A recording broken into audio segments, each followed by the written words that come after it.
In this episode, I speak with high-performance expert Dr. Jenny Susser, a self-described athlete, scientist, horse lover, and people expert. She helps people with high performance, but today I'm going to ask her about embracing contentedness with low performance and what that even means. This talk will get personal as I'll share some challenges I've been having at this point in my life. So here we go, episode 250, Low Performance with Dr. Jenny Susser. Hi, I'm Karen Rolfe, and welcome to Horse Training in Harmony. This podcast is about you making progress with your horse in a way that you both can love. It's about learning how to move and be in harmony. Because yes, you really can develop a horse to be both athletic and happy. When we show up as our best selves for our horses will show up for us. So, let's get started. Dr. Jenny Susser has a doctoral degree in clinical health psychology, specializing in sport and performance psychology. Dr. Jenny is a New York State licensed psychologist, a certified mental performance consultant with the Association for Applied Sport and Psychology, and a member of the USOC Olympic Registry, the highest distinction a sports psychologist can obtain in the United States. Dr. Jenny has been engaged in the art and science of human performance her entire life, beginning with her own athletic journey. A 4-year All-American swimmer, she served as assistant coach at UCLA, swam on 2 national teams, and competed at the 1988 Olympic trials.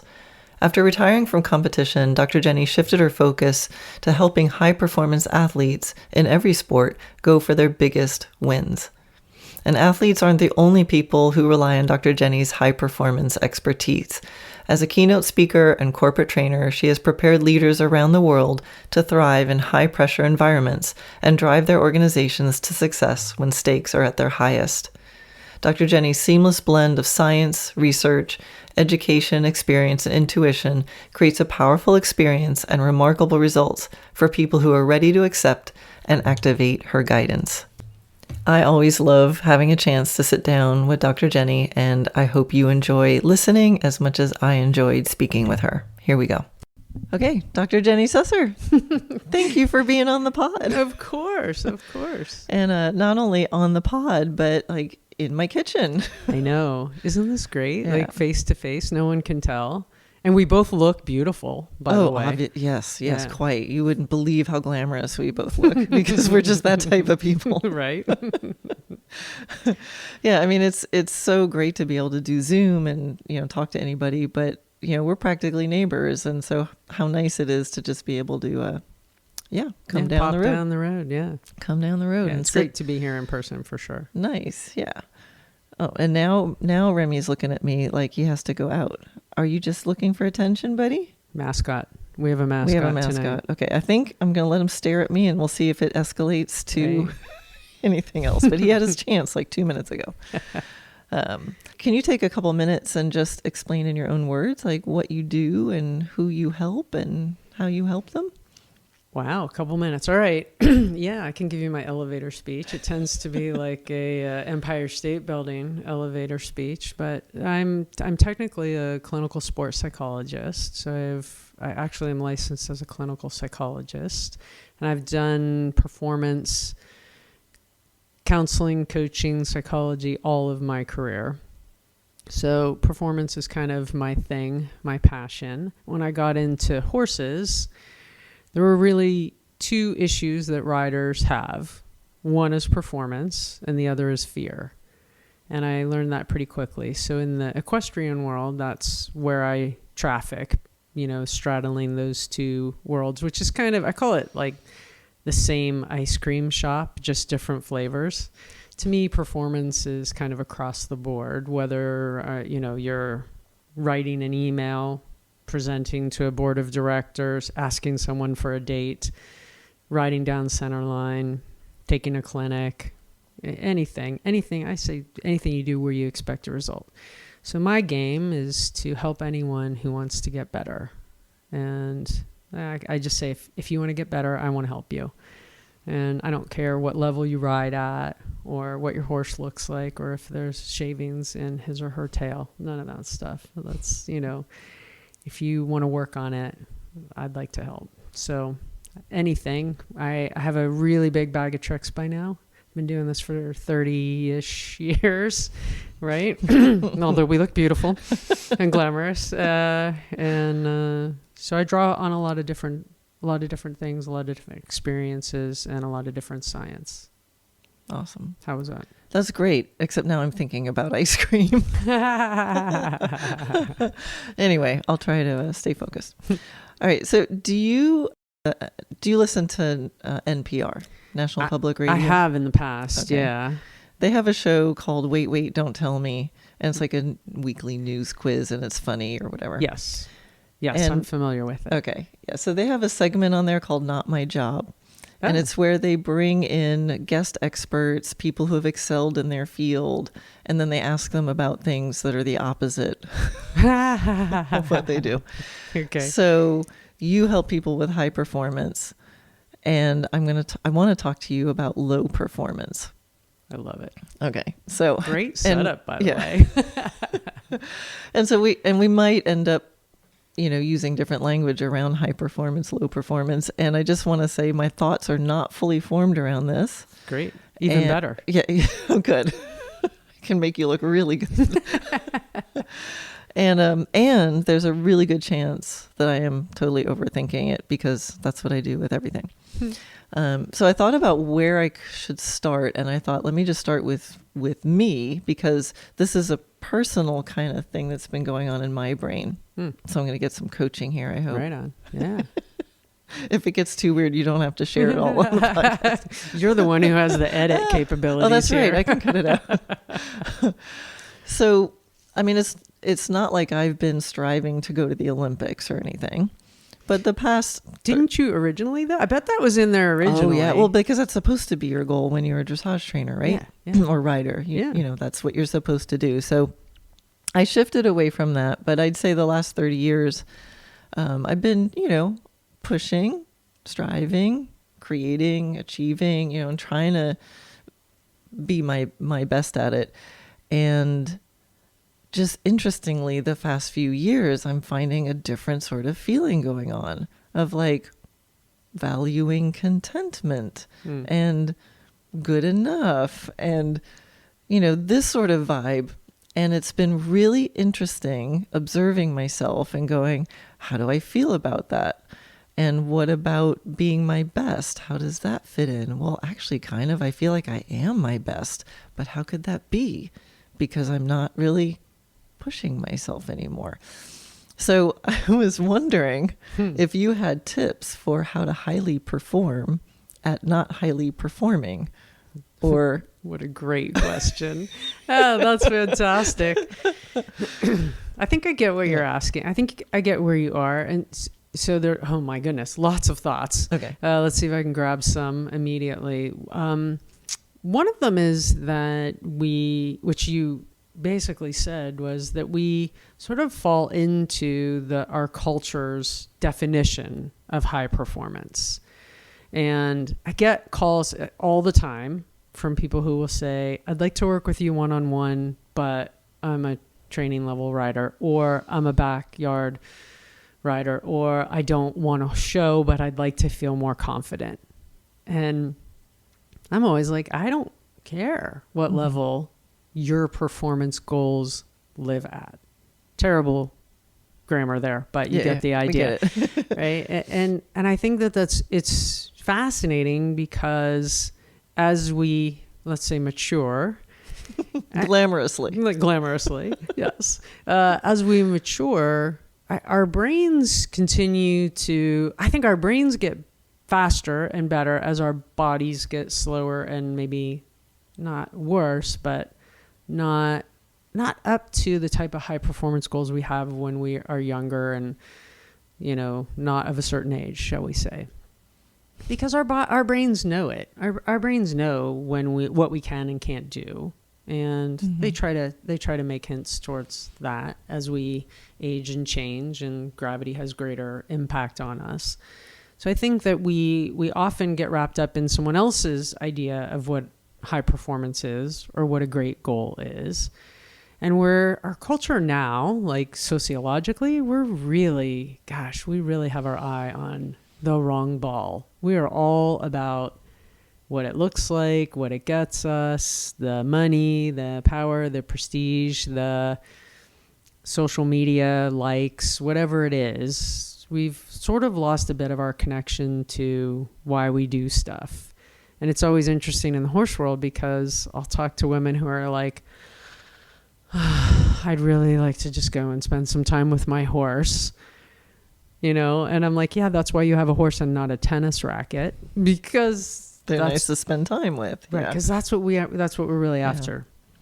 So I wouldn't even call it low performance. I would say that it's like maybe the next iteration of performance for you, and whatever that looks like. Inside of that, I think that still setting goals, still having things to chase, still wanting to get better or bigger in certain places, that all could really fall under a low performance kind of ideology. And that's where I, as I'm like trying to form the questions in the English language, I'm like, high and low performance isn't necessarily the way to describe it, but it's interesting how much it can feel like that. There's the part of my brain who's telling me, you're giving up, you're quitting, you're too old, you're not, you're not meeting these, you're not relevant, you're not, all these horrible things. So mean. And there's, thank you, Miss Breen. Yeah. And I think, what you said, like today with social media, we're not only comparing ourselves to each other in small areas of lives when we used to happen to like go to a sporting event and see somebody, but now we're seeing what they had for dinner and how happy their kids are, so there's that. And then, when we post our own social media, you post the good stuff. Yeah. And so now we're comparing ourselves to our own social media. Yeah. And there's just these layers of, how are we measuring? And that's what I feel like. I feel like there's been a real shift in how I'm measuring. That's a great way of talking about it, actually. Like, what are we measuring and how are we measuring it? One of the things that I find in goal setting in general is I call them hard versus soft goals. Not sure if I would imagine we talked about that in our podcast earlier. Number 24. Dr. Jenny Susser, goals and confidence. and so the idea behind having hard and soft goals, so hard goals are the ones that are really easy to measure. I'd like to qualify for regional championships at third level in 2026. Really perfectly stated hard goal. You can really measure it. It's very objective. There's no subjectivity to it. Has nothing to do with how you feel. Has nothing to do with how the judge feels. It's you either do it or you don't, right? Hard goal. Soft goal would be, I want to qualify for regional championships at third level in 2026 while increasing my level of connection with my horse, doing it in harmony, having greater confidence, more ease, more fun, right? You include those soft feeling emotions into the soft goals.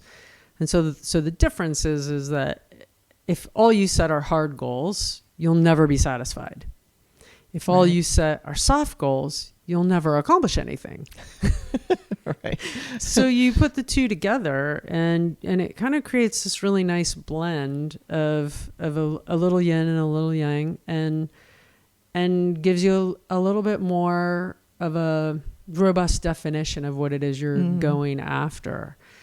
And I think we have such hardness to our goal setting and our relationship to performance that we kind of forget about that, like really what it means and why we do this. And I actually think that sort of traces, or maybe is what is starting to seep in, like, well, I think as we gain wisdom, as we age, meaning changes. We have so much more experience and perspective and vision. And I think that changes what we feel like we need for ourselves and more specifically to accomplish. Yeah. Oh, she's making a face. Yeah. Like, Well, there's ooh. there's a lot to think about, and it's really connecting with, I mean, I've known this and done this all along, I think, of having those soft goals and knowing how I measure success, but I'm finding myself it's different. It's like a bigger shift. And Do you like it? Do you feel better? I do. Okay, good. Except when the other part of my brain tells me that I should be doing more, that I shoulds. But I can't take a picture of this and post it. Like how, sometimes I'll have these magical moments with my horses, and this is all about what I teach anyway. Yeah. And I'm like, this is what I've been doing. Why can't I do it anymore? Because I'll have I had a magical day in the barn with my horses today. And at one point I took out my phone and I'm like, there's no way I can capture this. Yeah. And then no one's going to know. Mm-hmm. And then does that even matter? But, I do run a business. This dependent on people knowing about what I do. And I'm like, I can't explain it. Do I even care to explain it? I'm just going to enjoy the magic. Yeah. Which is so cool. Yeah. But then it feels very like, how do I high perform or run my business or, continue to have, I'm going to put in air quotes, everybody, success or, right. So it's this, and I think at this point in my life, it's interesting. It's an interesting place to be in. Yeah. And I'm I'm doing therapy on my podcast. Right. This is great. But the thing is, and I'll just say like this, I see this totally relating to horses, because any like disharmony between what we're feeling in the moment and then what we think we should be feeling, like the horses pick up on that. And so many times I work with students who are just like you said, oh, I'm only at training level, or like they don't want to super achieve, but they feel like they should, or they feel like they're letting their horse down. Like, oh, my horse with a different rider, it could be upper level. And to help them be okay with not taking that horse to the upper levels, because I don't think he's thinking that way. So I think there's a lot of facets to this being okay with, it's this contentment piece. Yeah. But still being your best, that paradox. Like I still want to be my best at whatever I'm being. Yeah. Whatever that moment is, I can be the best at it, even if I'm not really doing anything except letting my horse lick my face. Right. Because it's so cute. So cute. And he could be out grazing, but he walked in the barn just to lick my face. You know. Yeah. Well, maybe you're about to become really a social media disruptor with how to talk about this, because I actually think this is really important. Yeah. And it's funny because I have a hate relationship with social media. Mm-hmm. And I was really late to the game on any of it. I think I'm the last person that I knew that, like, even when Facebook was the only thing, I was the last person I knew to begrudgingly join. And it's funny because I don't really post anything about myself on social media because I just am so hardcore Gen X. Just, and it's funny because I friended a woman who was one of my swimmers when I coached at UCLA 34 years ago. And I went through and I looked at my feed and I'm like, she's going to think I'm nuts. There's not one picture of me, right? There's like, I share some posts about horse psychology and some of the things that I like, or, political commentary here and there, not very much because I don't find that to be really useful, but mostly like a social commentary or something, or a reflection, or, and I'm like, she's going to wonder who the hell I am because my Facebook doesn't really tell anything. Mm-hmm. And I thought, do I care? And so I posted one picture of me and my niece, my great niece. And I only have 200 friends on Facebook, like really, like in my personal page. And every single person liked it. And I was like, okay, what does this mean? Mm-hmm. Does it mean people, what are we really trying to represent about ourselves? And so I don't know how many of your students follow your personal page, but you post the most surprising and eloquent, like artistic pictures, like of a leaf or a twig or a shadow or a pattern in your horse's hair after a bath.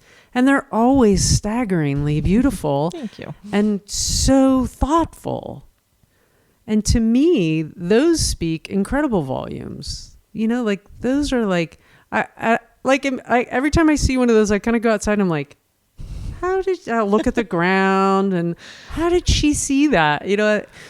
I'm so happy you brought this up. Someone, a student of mine just texted me and she said, thought of you. And it's a picture of like drops of gasoline on the pavement, but it like makes this beautiful rainbow. It looks like peacock feathers. Right. I have to say I've created a story and a talk around that. And it's, the book will be out early next year. Wonderful. So, but yeah, called Finding Beauty, because there's a whole story that goes along with that.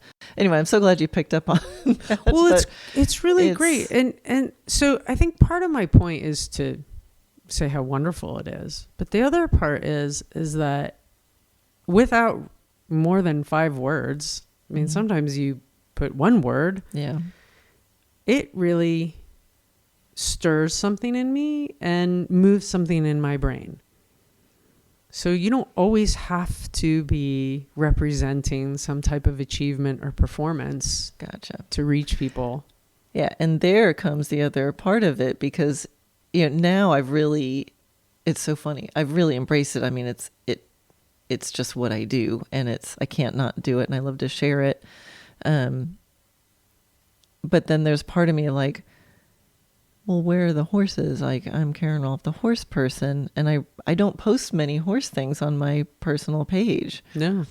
And, then sometimes people are, I've been told if I post something like social political, I've been told to stay in my lane. Like, I came to you for horses. I'm like, I'm a whole person. Anyway, but I think it's definitely tied into the conversation that we started, this topic, because this like, you're not doing enough. If I post something other than, what's in my lane of my achievement, through the horses, it's like, well, you're not achieving. But I want to take pretty pictures. But that's not achieving anymore. And it's interesting how much that, I have the two voices in my head. One's like, F it. This is what I love and I'm going to do it and it's me. And the other part's like, but I must achieve. Knowing that I was a swimmer. Yeah. And if I think about a pool and lanes and no, really, so I was a sprint freestyler, and this is the way lanes are actually organized on a swim team for practice. There's like a distance lane. So the distance swimmers are all in 1 or 2 lanes, depending on how many there are. Then it's typically by stroke. There's a butterfly lane, a backstroke lane, a breaststroke lane. And then over in lane 8 are the sprint freestylers. Because we train. You're splashing a lot. Everybody trains differently, And, we'll finish and the distance swimmers are still in the middle of their main set, whatever. Mm-hmm. And I always had to do all 4 strokes. I always had to do sets that were called IM, individual medley, which is all 4 strokes, right? We'd always do like, okay, we're going to do however many 200 IMs on such a interval, whatever. We always had, we're going to do whatever, 10,000 for time or whatever it was that I wanted to die. So I ended up in every lane, in almost every practice, for sure every week, but there was my specialty.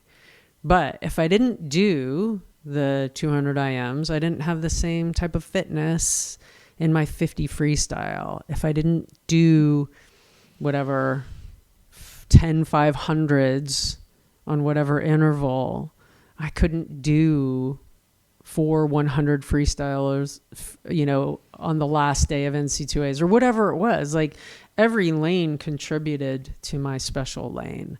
Right. So if we're going with that kind of metaphor, and I love it when people tell other people to stay in their lane, and I'm guilty of that as well. And I think that being reflective in another lane is really cool. Feeling like you own the entire pool, not so cool. That's sort of my take on it. Interesting. Yeah. Yeah, and I mean the bottom line, like you said, to be well-rounded, we're not single definition. But your view of art and the way that your brain thinks in those types of shapes and motions and relationships of objects to each other is a big part of why you are so successful and have achieved so much with horses. I'll accept that. Yeah, you should. Yeah. Right? I mean, it's the seeing. Yeah, there's dynamics, there's interaction, there's for sure. Well, so when we first met, when we were a little more glamorous, it was on Long Island. Yeah. So it was right after you had started with Pirelli. Yeah. And you had done this video, I think probably with Linda, and you had broken down, I can't remember what it was, like I think it was probably like a Grand Prix level pirouette. You had broken it down. I can't remember exactly how it was. It was with my horse Monty. Yep. And I've just filmed that here. I think it was a video of him. I'm doing it Liberty around me. Yeah, and then I'm doing it bridleless and bareback, and then I'm doing it with the bridle. And I kept switching between. And the pieces it was so illuminating to me watching. And then I was like, wow, the way her brain works is phenomenal, right? Because there aren't very many teachers who can actually dismantle something into explainable, teachable pieces, especially horse trainers. Most horse trainers were great riders or are great riders and struggle terrifically to be able to say, do this with your left leg, do this with your right leg. Like I'm always like, what do I do with this? And I'll point to my hand, or what do I do with that? Or I'll point to my butt, like the people who have that intuitive riding sense and who don't have I would say there's probably a great number of them that don't really have a passion for teaching. They teach to fund their passion. Right. And so watching you teach was really interesting and enlightening. And we had you come to the farm as a result. Yeah. Yeah. And it was great. And so you probably early in your career had to be super achievement oriented to be able to get an audience. Now, if you were starting brand new, you would probably have to have those achievements. But now... go ahead. Sorry. Don't you want your audience and your students and your following to age with you and grow in this manner with you? Well, here's something really interesting. So when you're talking about that, it brought me back to like, what was I feeling then? And I wasn't thinking about achieving, actually. Isn't that funny? I was just doing what I love to do, and I couldn't help but share it. Like, that's just me. It's like it comes in, and I want to share it. Like, look at this, or this is how he did this, or whatever. Okay, your coaching session is working. The feeling of, oh my gosh, I need to strive to achieve is happening. Like there's new directions I want to go, but I feel like, I created this thing. I have to now push it, and I have to get more. I have to do more ad spend. I have to do more. I have to live up to this, whatever. But where my passion and attention is going is evolved. Somewhere else. It's evolved. Yeah. So it's evolved with the horses. It's evolved into the taking the pictures. It's evolved in a lot of different ways. That feels fun. But my mature, grown-up, responsible brain is saying, but you built this thing, and you've got to like get more likes and clicks and ad spend and, get more. It has to support you. And like, that's never what I was thinking. I never had a business plan. I never meant this to even work out this way. So it's a little ironic. It's very ironic. And so now it's like I could see the logic of all the things that I should do and take another course on how to be the best entrepreneur I can and all those things that don't really sound like very much fun. And I've done a lot of that. Where my heart is going. So it's just interesting at this age, why am I questioning where my heart is going? Previously I just went with it and it worked. Ooh, that's a really good Maybe because I question. didn't have anything else that I built. Now I have something that I built and it's changing. It was much easier to create out of nothing. Although I didn't really create Most out people of would nothing. say I had a competitive dressage career. Right. But yeah, you rode Grand Prix. You probably have a gold medal. Why? Yeah. So why didn't I? I didn't think too much about that. I'm like, bye.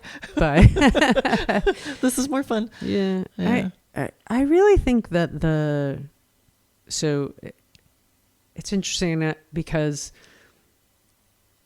my level of aggressive desire to build has also changed over the last several years. And I'm 58, about to be 59. And I look at my career and my goals, and, part of it is that I pushed so hard for so long. And some of it was incredibly wonderful and incredibly satisfying. And some of it was just crap, and so I think as we have that ability to look back, like as we have more mileage in the rearview mirror, it helps inform what we're looking for as we go forward. And we don't need to do those things again. Hopefully. Mm-hmm. You would think that with maturity and age and experience, there are things that you're like, okay, I don't need to do that again. There's also things that come off the table completely. Like I never made an Olympic team. And that was a significant part of my life for a significant portion of my life. Mm-hmm. Right. And not only has the ship sailed, but it's sunk. And it's like, a relic on the bottom of the ocean. And so I think we kind of, and I was never even close. Like I went to Olympic trials, but I wasn't going to make a team when I went, so you look at those things.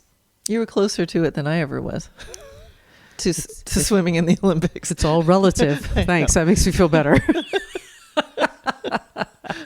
So but the interesting thing is that there are these things that we thought about, dreamt about, or even goals we chased that you just kind of have to settle are never going to happen. Like you just kind of have to say, okay, that's a part of my identity going forward, is that this failure or this missed opportunity or this missed goal is part of who I am. And at some point it's going to serve me, or it already does serve me, or I just have a thing, like I think a lot of people have that one that got away kind of love thing in their heart somewhere. And for me, it was definitely being an Olympic athlete. And there came a point where I was like, okay, it's always going to sting a little bit. To me, it's a little bit like a grief experience, like, can you ever really think about Monty and not have just like a tiny little twinge? No. Robley's barely gone a year, but I'm okay with that. I'm okay that I never made an Olympic team. And I'm okay that every time I think about him, I get a little, Yeah. Cause that's the important part, So what does all this rambling have to do with what we're talking about? I think that as we change or as the things inform us and we have like wider and deeper foundations, that it's okay to look in a different direction. Yeah. You're referring to it as low performance. That tells you a lot that I'm even referring to it as that. Yeah. two things pop in my mind. One is this, what's it called? Sunk cost fallacy of like, if you've been doing something, then you have to complete it. Yeah. And it's like, I remember my mom she'd be reading a book. I'm like, what are you reading? I don't know. Is terrible. It good? It's terrible. But I have to finish it. And that has caused me to hold on to things that I needed to let go a lot.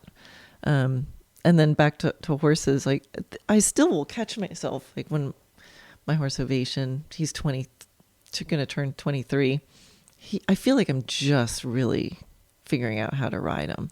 Yeah. And he knows everything in the Grand Prix. And I'm like, man, Ovation, if you had a better rider, like you could have competed. You could have.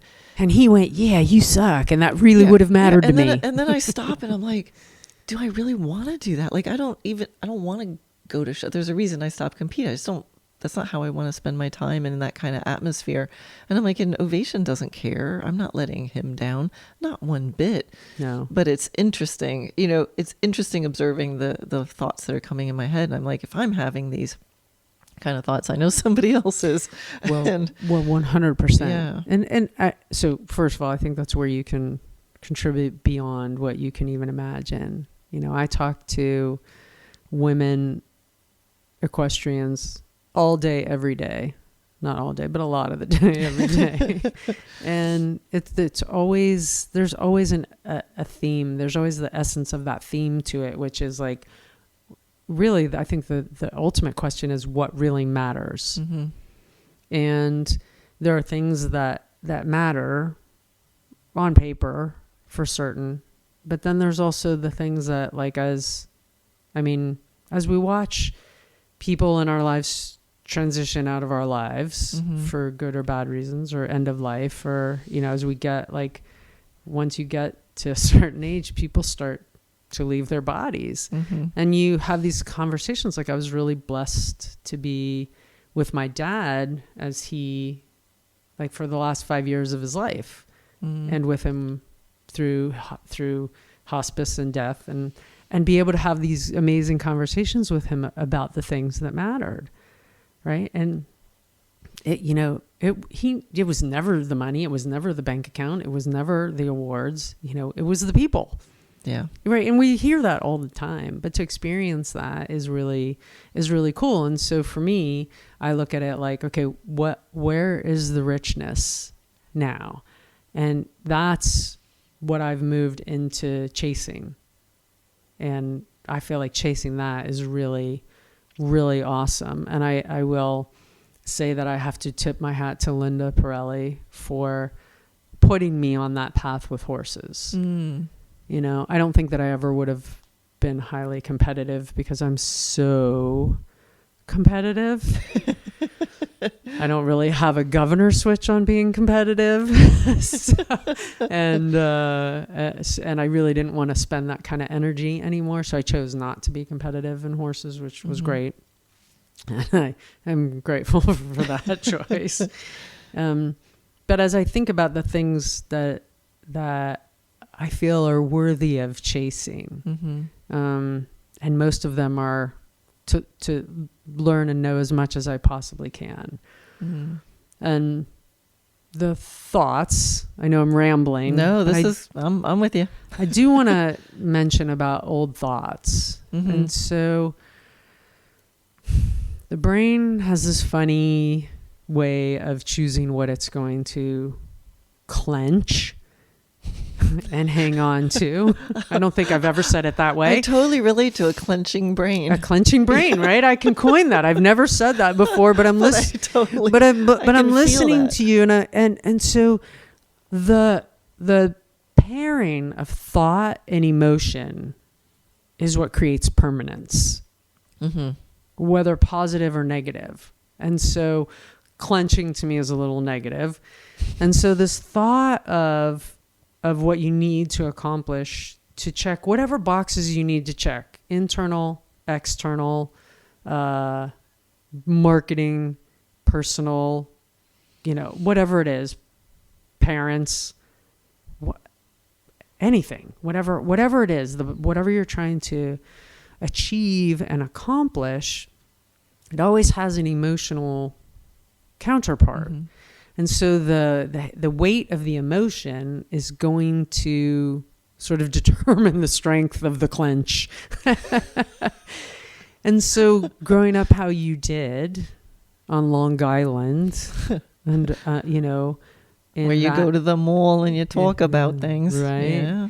And the training you received and the level of training you received and the level of expectation based on the training you received and the skill you had and how well, and that could create some really deep permanence in those thoughts. Mm-hmm. And then they come back and we think they're real. And they're just thoughts that have a whole lot of emotion tacked onto them. I totally get that. Yeah? Yeah. Does it create any relief? Yeah. It's just one of those things. If we're doing therapy, you come on. You just have to hear it again and again and again, Yeah, it's who's talking, that's what I'll ask myself. Who said that? Mm-hmm. When you hear that. And it's the, and it's stuff I know, but it's like, wow, it's another layer of looking at it, of like, I think what you said about what matters. It's a really good time for me right now.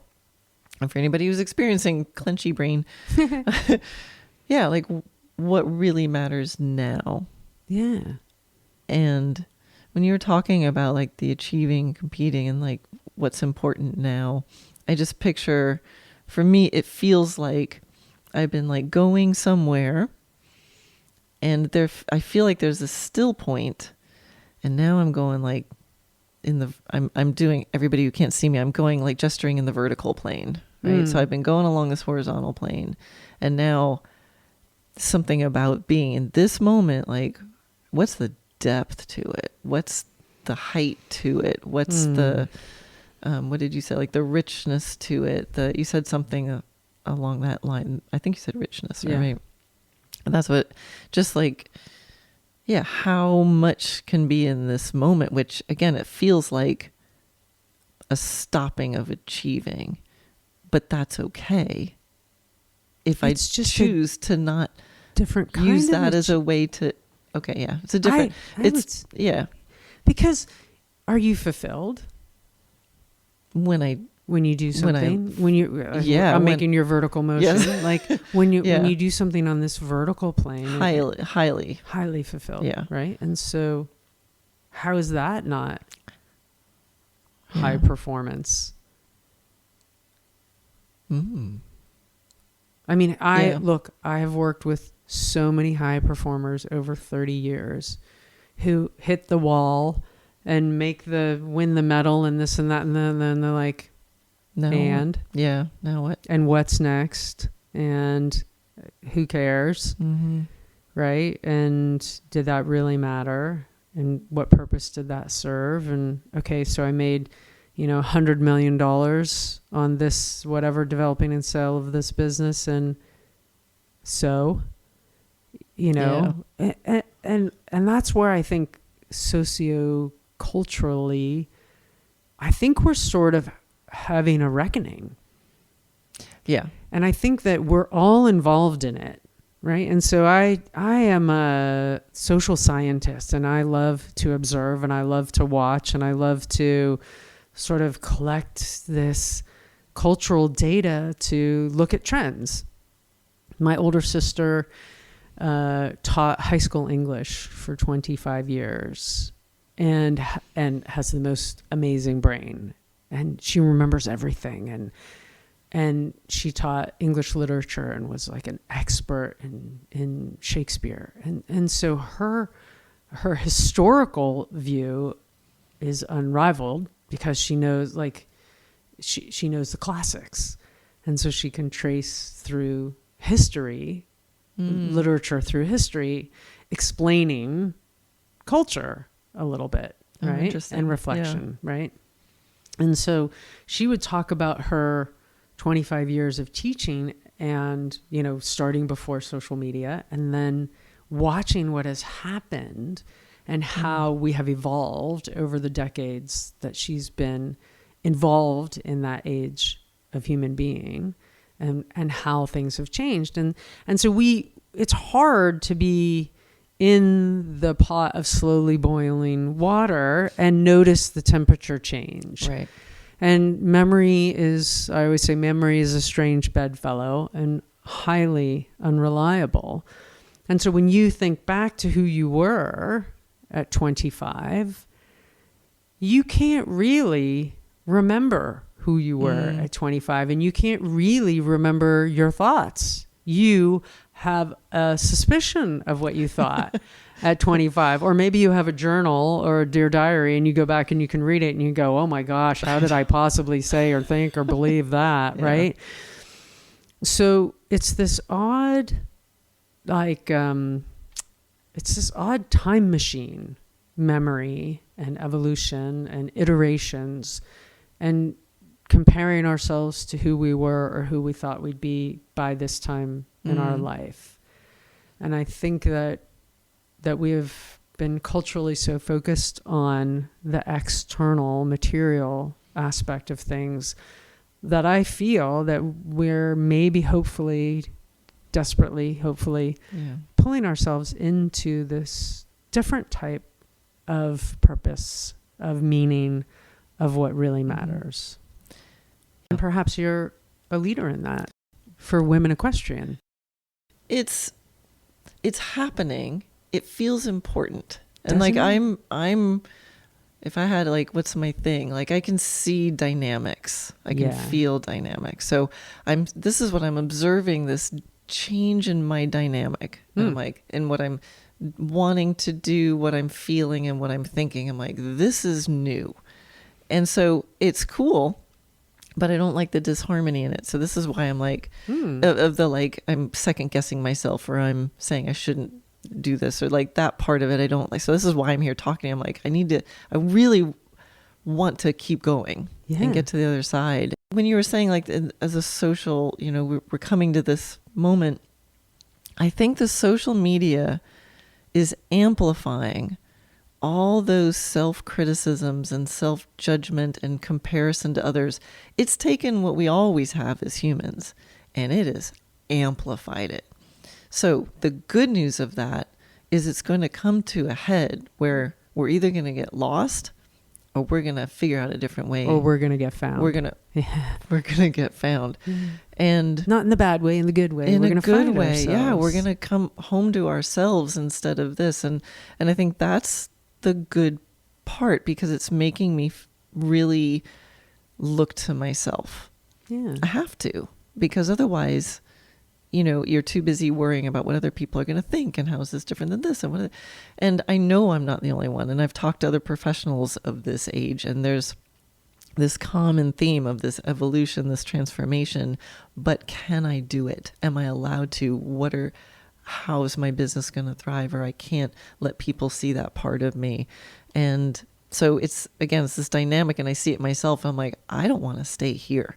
I want to get through to the other side where I'm really free and performing very highly at something else, or I don't know, I don't know the words, but this is really helpful. And I feel like I needed to hear this from someone who's an expert in high performance. It almost gives me a little permission, right? Because otherwise it'd be like, well, I'll go to the Zen person, and of course they're going to be like, do this. But I'll always have that thing in the back of my mind. Oh yeah, but the real achievers, they're off achieving things. So maybe I needed to talk to you. I'm just thinking this now. Maybe I needed to talk to you about it, because I'm like, all right, high performance person.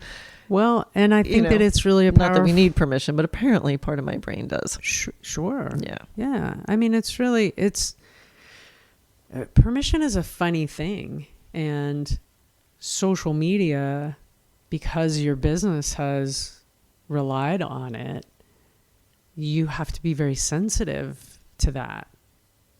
And I think that makes us second guess and also make maybe incorrect choices with which direction to go or how to go or what people really want.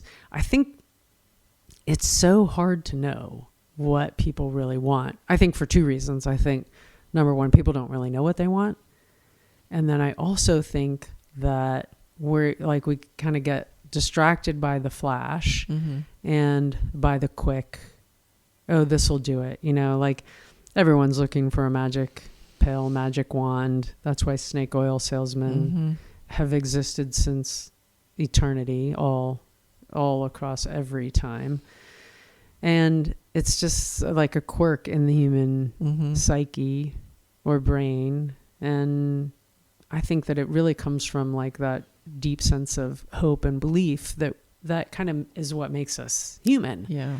Like, oh, will that work? Now I have the answer. Will that work for me? Yeah. Will I get to where I want to go? Because we think that there's somewhere to get. And I think that there are a lot of places to get to along the way.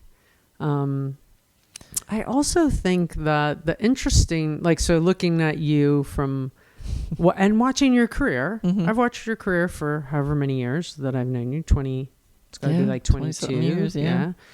And you are much more of a pioneer than I think you give yourself credit for, because who has done what you have done?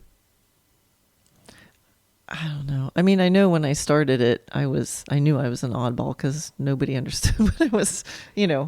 I was speaking a different language, but again, I just did it because it's what spoke to you. It's what spoke to me and I had to share it. Yeah. Right. And so what's different about this next level? You're leveling up or you're leveling sideways, we have both width and depth.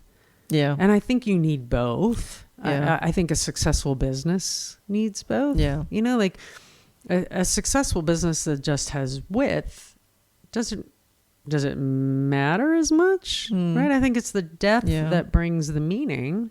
But if you only have depth, again, you don't have enough. Yeah. And to bring it back to, horses, I feel like at this point in my life with my horses and, being physically, I'm already 60. Like there's some physical past the prime. There's some things I don't want to do. So there's all that. I'm the best I've ever been with my horses. I have the best relationship. And there's this magicalness that's happening that, it's a dream. I mean, it's a total dream. And at the same time, I feel like it just feels really private. I'm like, how can I run a business when all this magic is just, it feels very, I don't know. Yeah, it's, I'm not wanting to scream it from the rooftops. Yeah. Because I don't really, this is going to sound bad, I don't really care what anybody else thinks. I don't care if anybody else knows about it. And I'm like, well, that's really bad marketing strategy. But so I don't know. I just want to really drop into that. And, I'm just trust everything's going to be fine. So is it a conflict to have that piece for you privately and then have other stuff for everyone else? Yeah. I mean, that's what I'm doing now. Yeah. Yeah. And I mean, it's kind of ironic because I would imagine that the response to this is going to be people going, wait. Yeah, I want the magic. I know. And that's what I was thinking today. I'm like, okay, so today I told you I had a magical day in the barn. I don't know if I could ever do that with somebody else there, or even if there was a camera there, or if it would even capture it. I'm like, I should just set a camera up in the barn and see. It was ridiculous, but it was everything. At the same time. I mean, I get that. I totally get that. And maybe I just have to wait a little longer because then words to it will come. But it feels like a whole lot of nothing. But at the same time, it feels like absolutely everything. And so, I don't know what to do with that. That's so amazing. That's great. Okay, so the scientist in me, the psychological scientist, is thinking about everything that we have learned and how we have grown, especially over the last, I would say it's just been the last several years in the horse world, but from a human neuroscience perspective, the last 15 years have been extraordinary. In that, we have really been able to advance into understanding on a much deeper level. And before AI was coming in and saying this is how the brain works, the science around what we've been discovering around the brain, and especially the relationship part of the brain, right? So we are deepening our understanding of how this for lack of a cornier way to say it, this heart-to-heart relationship exists between beings, right? And so that is, again, why we have horses and not tennis rackets. Right. And I don't think I work with anybody who didn't come into horses because they just absolutely wanted that relationship with the horse. Either they read Black Beauty or watched The Black Stallion or Billy and Blaze. Those gave me my childhood fantasies. Billy and Blaze? I don't even know that one.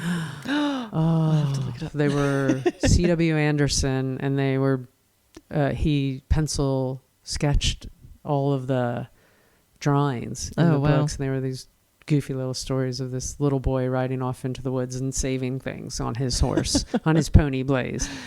So we have this thing about relationship, and I think that we are quite bad at it as human beings. And I think that other sentient beings without the giant frontal lobe are quite good at it. If we watch how well herds, pods, flocks, groups, tribes, how other animals do the relationship thing, I think that that's really what probably you're getting to. This is so interesting because for the first time, I felt like I can't explain things. Like I can't make it and I've been asked to do demos and present, and my feeling, how I explain it is like, it would be like I'm a marriage counselor, so I'm going to go stand in the arena with my husband so you can see how well we relate. Like I feel like to demonstrate with my horse right now, I'm like, I don't know what I would show you that's really important to me, because it's the relationship, and I don't have words. I can't demonstrate. And that's the best. So the question, so dynamic, so the person who breaks things down into pieces, it would maybe the reflection on your evolution of how you have grown in your own relationship to relationship. So it's not just that I'm being a stupider teacher and I can't find words for it. Oh, this is freeing. No, this is new territory. That's so interesting. So for me, early in my career, I was obsessed with knowing everything. Like I read everything. I mean, I know a lot. You're pretty smart, seems to me. And I've worked really, really hard to develop my brain in ways that didn't exist, and I'm super proud of how hard I worked and everything that I know. But the thing that I think I'm the most proud of is my ability to integrate everything together. But there's no explanation. I couldn't think of it's inexplicable. Like you can't describe how to put things together. So I will have sometimes young psychologists reach out to me and ask me to mentor them. And I'm like, okay, you need to know everything. Well, no. How do you feel it? I'm like, you got to know it first. And there's so much that so to me, that is the essence of becoming wise, right? Julia Dreyfus has a great podcast called Wiser Than Me. And so she interviews women she considers wiser. I've only listened to a couple episodes, but it's this, we have, I think in our culture, we've also lost this relationship to wisdom because we take our elderly and we put them with a bunch of other elderly. And so they don't have this ability to influence or share for the most part with the majority of the population. So most people don't have the exposure to what true wisdom is. Mm-hmm. And so how do you develop a relationship to finding your own wisdom, or how you would like to be wise? And I think that's what you're doing, maybe without identifying it as such. But that is the piece. Like, you got to do all the work to get to that piece where you can just be quiet with your horse, you know, and like, I have that magic with my horse Majestic. You know, I mean, he's 24 and, gosh, we'll be coming 25 in March. And we've had him since he was 3. And he's been my horse for 15 years. And like, you know, if he spoke English, we'd finish each other's sentences. Yeah. And so, you know, like to be able to say something to a horse and have them actually reply to me is just always magic. Always. Yeah. Like, I went to put his sheet on for overnight and I was like, "Can I put your sheet on?" And he looked at me and he walked away. Yeah. And, you know, like, I think old me would have been like, no, it's time for your sheet. And I was like, I'll come back. I came back 2 hours later and I stood there and I said, are we cool with the sheet now? And he came over and he put his head down and I put his sheet on. Yeah. I'm like, okay. That's the stuff. Yeah. That's the stuff. Yeah. And I think when, you know, hearing you talk about this and thinking about the evolution, I think it makes perfect sense that I have to kind of be quiet for a minute and maybe not play the teacher role in the way that I used to. Yeah. Because I kind of need to shut up and let the wisdom develop, and then maybe I'll have something to say about it later or not. But it's like, I've always gone from, I know I teach, I know I teach, I know I share, I know I share. And it's like I think that's one of my superpowers. I'm really good at explaining, but, to let myself be a little quiet about it. Because this is going to have a different expression. Yeah.